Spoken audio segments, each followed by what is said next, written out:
मैं पूरे भारत और पूरे दुनिया के अंदर जा जाकर धम्म क्या है, बौद्ध धम्म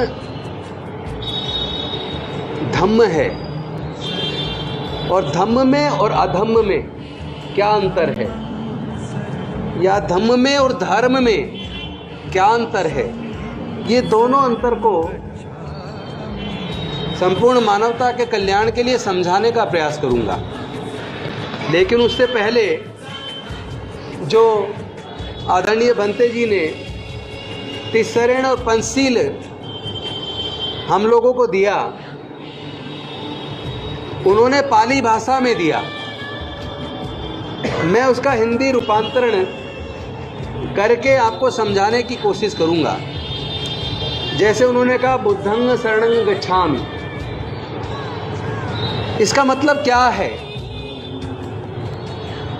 बुद्ध का मतलब बुद्धि से है, ज्ञान से है, प्रज्ञा से है, अवेकनिंग से है।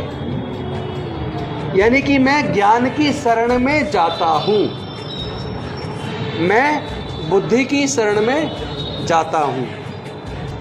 दूसरा उन्होंने कहा धम्मं शरणं गच्छामि। तो ये जो धम्म है, बेसिकली धम्म का मतलब न्याय है।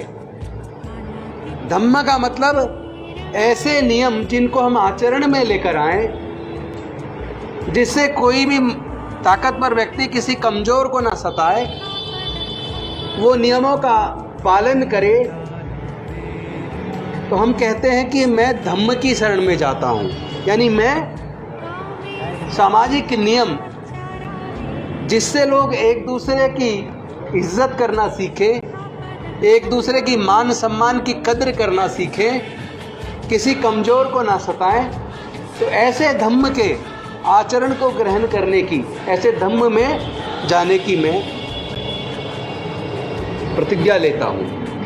मतलब धम्म की शरण में जाता हूं। तीसरा उन्होंने कहा संगं शरणं गच्छामि। संघ का मतलब होता समाज। और आप सबने पढ़ा होगा, मनुष्य एक सामाजिक प्राणी है। अगर व्यक्ति अकेला रहना शुरू कर दे तो धीरे धीरे कुंठित हो जाएगा, कुंठा से ग्रसित हो जाएगा। अगर वो अपने सुख दुख को दूसरों से शेयर ना करे तो उसके अंदर कुंठा जन्म ले लेगी, वो डिप्रेशन का शिकार हो जाएगा। और उसको कोई परेशानी हो जाए तो उस परेशानी को कैसे दूर किया जाए, उसके पास कोई रास्ता नहीं होगा। तो इसीलिए जो तीसरा जो भंते जी ने बोला संगं शरणं गच्छामि, यानी मैं संघ की शरण में जाता हूं, यानी मैं अपने समाज की शरण में जाता हूं। तो चाहे कोई किसी भी धर्म को मानने वाला हो, कोई हिंदू हो, मुसलमान हो, सिख हो, ईसाई हो, पारसी हो, जैन हो, बौद्ध हो, ऐसा कौन सा व्यक्ति है जिसको ज्ञान की शरण में नहीं जाना चाहिए? ऐसा कौन सा व्यक्ति है जिसको न्याय की शरण में नहीं जाना चाहिए? ऐसा कौन सा व्यक्ति है जिसको समाज की, संघ की शरण में नहीं जाना चाहिए? मुझे लगता है कि सभी धर्मों के लोग, उनको बुद्ध की, धम्म की और संघ की शरण में जाना चाहिए। उसके बाद भंते जी ने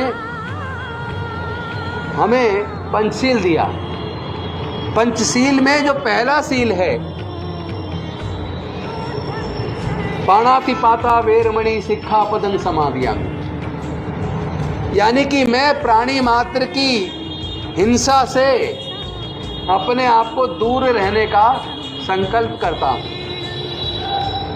तो हिंसा किसी भी प्रकार की हो, वो हमेशा दुख पैदा करती है। हिंसा चाहे वाणी से की जाए, हिंसा चाहे शस्त्र से की जाए, हिंसा चाहे किसी को शारीरिक चोट पहुंचा के की जाए, हिंसा चाहे किसी का आर्थिक नुकसान करके की जाए, ऐसी किसी भी प्रकार की हिंसा जो कष्ट पैदा करती हो, जो दुख पैदा करती हो, मैं ऐसी किसी भी प्रकार की हिंसा से अपने आप को दूर रखने का संकल्प लेता हूं। दूसरा जो पंचशील है, पहला प्राणातिपाता वेरमणि सिक्खापदं समादयामि, दूसरा अदिन्नदाना वेरमणि सिक्खापदं समादयामि। यानी मैं बिना किसी के दिए किसी की कोई भी चीज ग्रहण नहीं करूंगा, यानी मैं चोरी नहीं करूंगा, मैं किसी दूसरे के हक को नहीं मारूंगा, मैं दूसरे के हक की इज्जत और सम्मान करूंगा। तो मैं ये अदिन्नदाना वेरमणि सिक्खापदं समादयामि, तो मैं ये संकल्प लेता हूं कि मैं किसी दूसरे की वस्तु को, किसी दूसरे के हक को नहीं छीनूंगा, यह संकल्प लेता हूं। तीसरा, कामेषु मिच्छाचारा वेरमणि सिक्खापदं समादयामि। यानी कि मैं काम इच्छा से विरत रहने की प्रतिज्ञा लेता हूं। मैं पर स्त्री, पराई स्त्री या किसी भी प्रकार के चरित्र हनन से, अपने चरित्र की गिरावट से अपने आप को दूर रखने का संकल्प लेता हूं। और चौथा, मूषावादा वेरमणि सिक्खापदं समादयामि।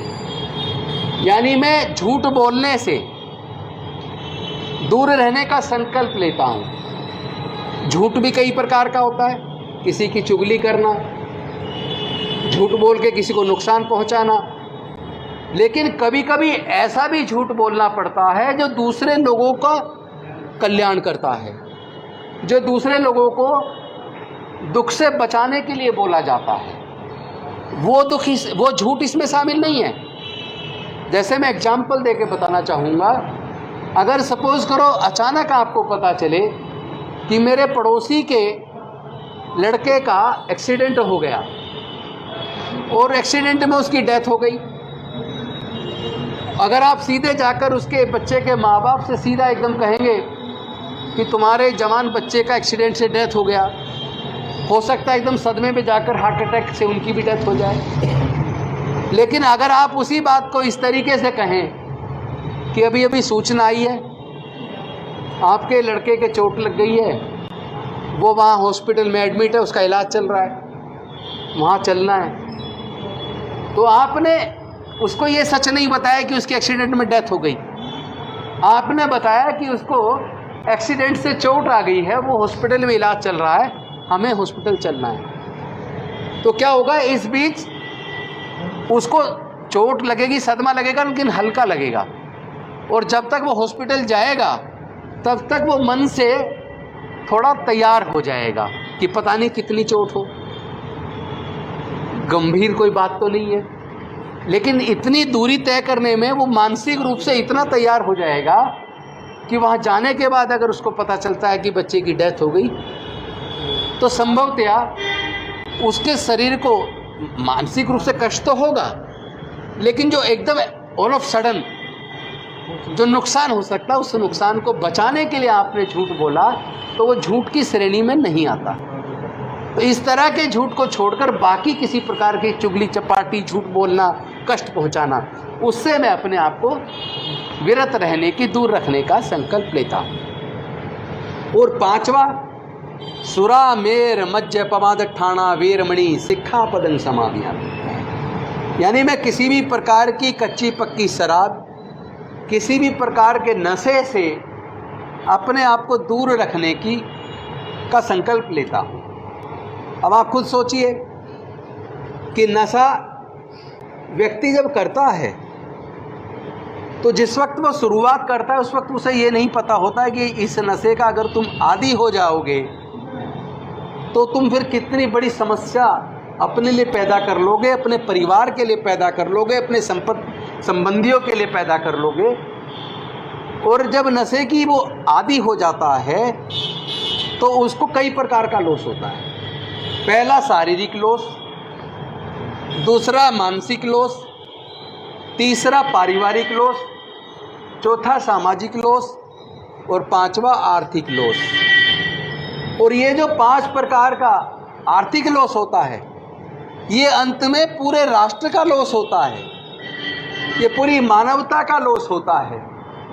तो ये जो नुकसान ऐसा है, जो भी इस रास्ते पर चलेगा उसी को नुकसान होगा। तो ये जो 5 सील की मैंने बात की, कोई व्यक्ति किसी भी धर्म को मानने वाला हो, वो हिंदू हो, मुसलमान हो, सिख हो, ईसाई हो, बौद्ध हो, जैन हो, पारसी हो, जोरास्ट्रियन हो, कोई भी हो, किसी भी धर्म को मानने वाला हो, किसी भी भाषा को बोलने वाला हो, किसी भी क्षेत्र में रहने वाला हो, स्त्री हो या पुरुष हो, अमीर हो या गरीब हो, मतलब कोई भी व्यक्ति हो और कहीं पे भी रहता हो, किसी भी दुनिया में रहता हो, ये पंचशील का अगर वो पालन कर ले तो पंचशील के पालन करने मात्र से उसको स्वयं को मानसिक संतुष्टि होगी।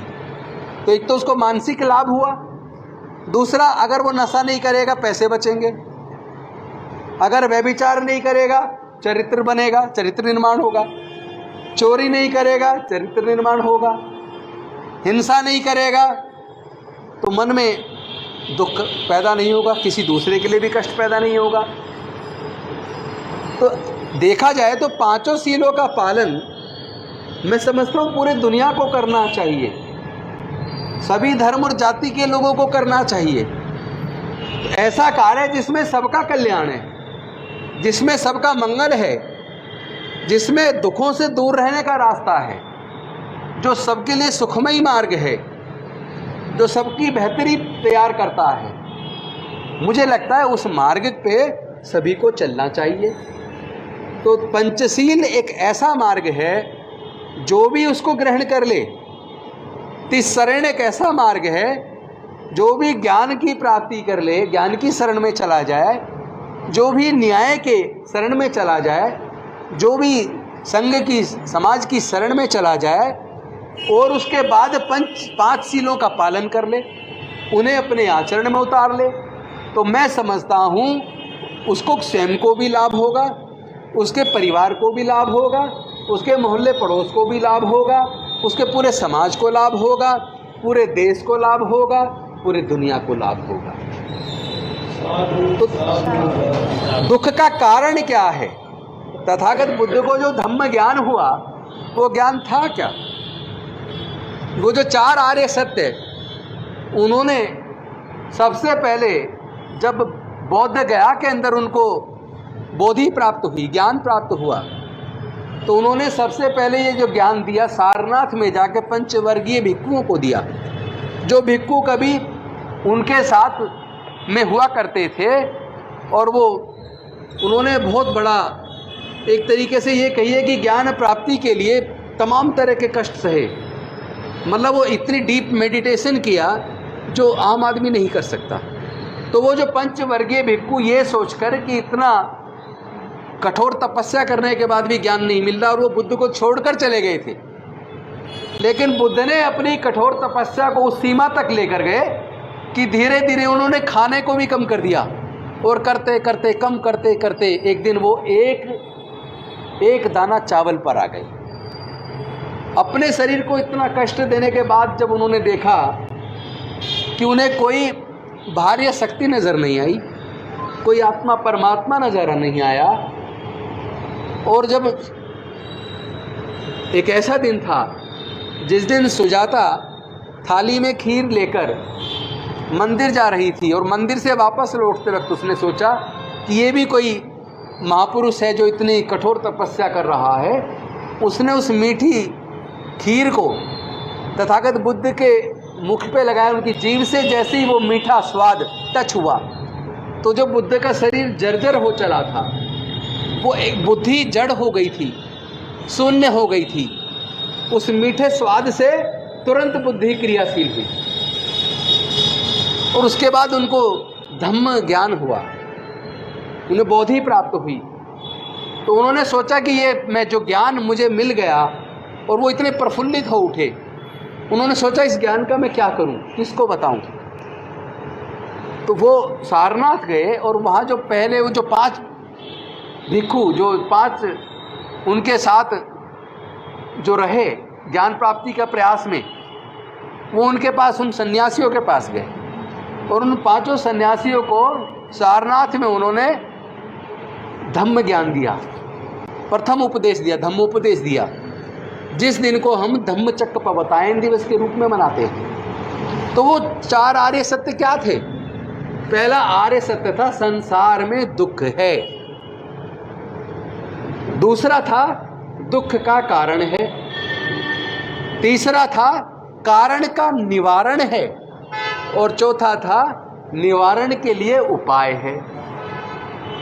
यानी पहला दुख का, संसार में दुख है, दूसरा दुख का कारण है, तीसरा कारण का निवारण है, और चौथा निवारण के लिए उपाय है।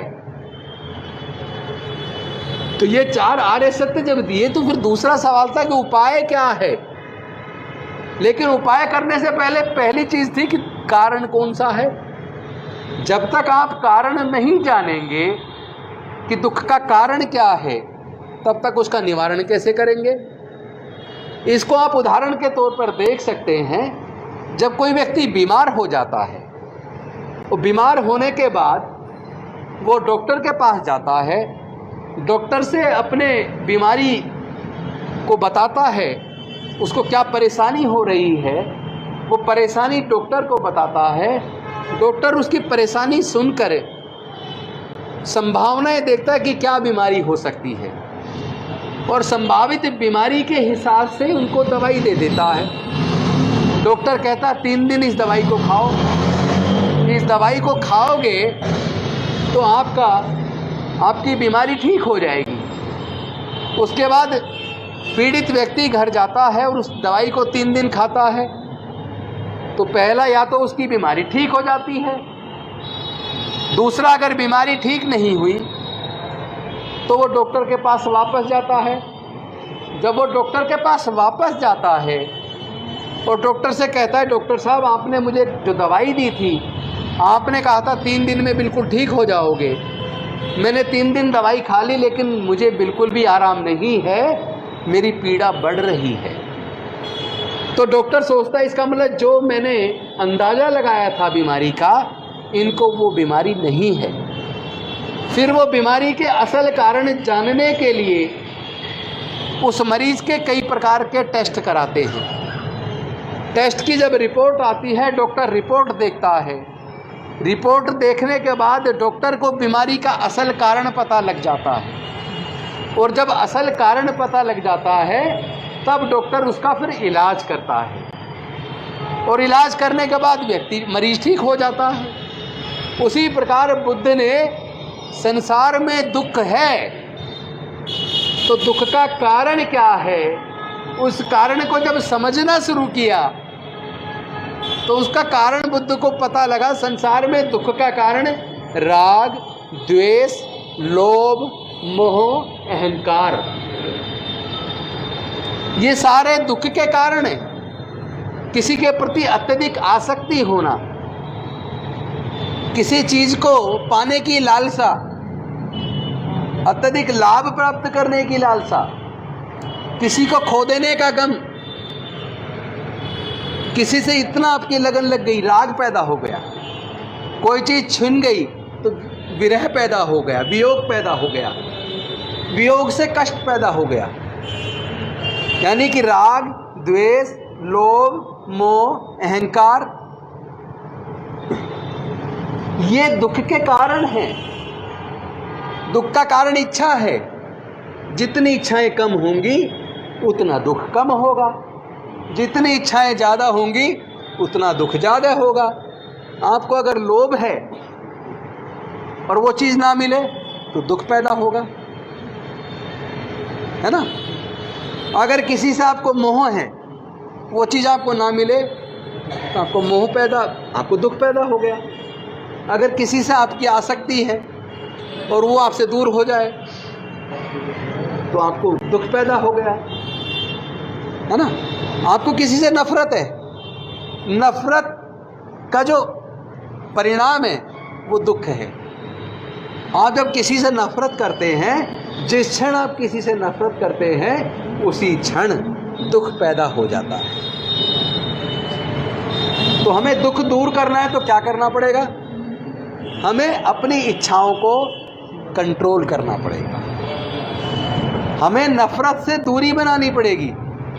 हमें राग द्वेष लोभ मोह अहंकार से दूरी बनानी होगी, तो आपका अपने आप ही आधे से ज़्यादा कष्ट दूर हो जाएंगे। क्योंकि जो दुख है, जो कष्ट है, दो प्रकार का होता है। पहला कष्ट होता है शारीरिक, आपको चोट लग गई, दर्द हो गया, दुख पैदा हो गया, आपने इलाज कराया, मरहम पट्टी लगवाई, 8-10 दिन में जख्म भर गया, दुख खत्म हो गया। आपको बुखार हुआ, आपने इलाज किया, आप ठीक हो गए। यानी जो शारीरिक दुख है वो इलाज से दूर हो सकता है, लेकिन जो दूसरा दुख है वो मानसिक दुख है। मानसिक दुख मन से पैदा होता है। राग द्वेष लोभ मोह अहंकार ये मन से पैदा होता है।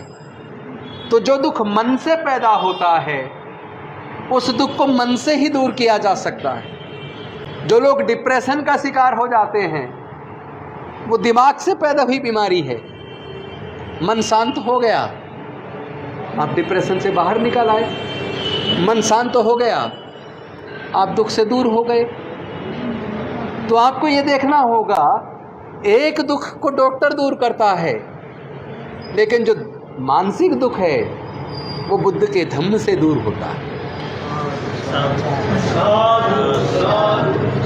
वो दुख आप रोको मत, हमें टोको मत, हमें आगे बढ़ते जाना है। जय भीम का नारा लगाना है, जय भीम का नारा लगाना है, जय भीम जय भीम। अंबेडकर नेशन चैनल आर्थिक समस्या से गुजर रहा है। अगर आप बहुजन समाज में बाबा साहेब अंबेडकर और तथागत बुद्ध की विचारधारा को अधिक से अधिक लोगों तक पहुंचाना चाहते हैं तो हमें आर्थिक सहयोग प्रदान करें, ताकि हम अपने चैनल के माध्यम से देश विदेश में समता, बंधुता, एकता और संवैधानिक अधिकारों को ज्यादा से ज्यादा लोगों तक पहुंचा सकें। आप अपनी सहायता राशि नीचे लिखे खाते में जमा करा सकते हैं। खाता धारक गौतम रत्ना, खाता संख्या 3169576865 IFSC कोड SBIN 0060336, बैंक भारतीय स्टेट बैंक। आप हमारे बैंक खाते का विवरण स्क्रीन पर भी देख सकते हैं। Hello friends, hi everyone, welcome to Rose cinema. Rose cinema पे आपका स्वागत है, जहां आपको देखने को मिलेगा roasting, hosting, action, comedy, suspense, sting, untold story. हमारे चैनल रोज सिनेमा को लाइक, शेयर एंड सब्सक्राइब करना मत भूलिएगा। भूलिए। मैं गौतम रत्ना आपका बहुजन फिल्म प्रोडक्शन में स्वागत करता हूं, और आप हमारे प्रोडक्शन हाउस के अंदर अपना कैरियर बना सकते हैं as a film director, as a producer and actor and actress and editor and cinematographer also. अगर आपको फिल्म से रिलेटेड कुछ भी प्रोजेक्ट आपको बनवाना है तो हमारे पास में पूरा सेटअप है, जिसमें फिल्म कैमरा है, शूटिंग लाइट्स है और एडिटिंग है। सारा A to Z एक ही जगह पर आपको हमारे यहाँ पर मिल जाएगा। तो दोस्तों, आप हमें कांटेक्ट कर सकते हैं हमारे नंबर्स पर 9810085714 और 8510005714। हमारे वेबसाइट पे विजिट कर सकते हैं www.filmserviceindia.com, और हमें मेल भी कर सकते हैं gautamfilmsproduction@gmail.com पर। धन्यवाद।